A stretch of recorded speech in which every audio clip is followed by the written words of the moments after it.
ઉધાર માલ આપણી મૂડી હોય એનાથી 10%થી વધારે, આપણી મૂડી અસલ મૂડીથી 10%થી વધારે એક ગ્રાહકને ઉધાર કોઈ દે આપવું નહીં. એક ગ્રાહક વયો જાય તો આપણી 10% જ મૂડી જાય, આપણે ન ઊભા રહી જાય.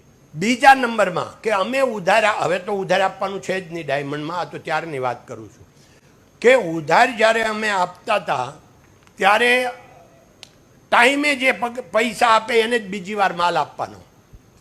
કોઈ 15 દિવસ લેટ આપે ગમે એટલો સારો હોય એની અરે ધંધો બીજી વાર નહીં કરવાનો.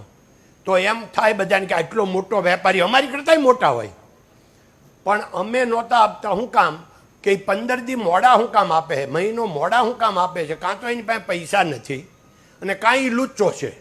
તો આપણે લુચ્ચા માણસનું કામ નથી અને એની પાસે પૈસા ન હોય તો લુખ્ખા માણસનું કામ નથી.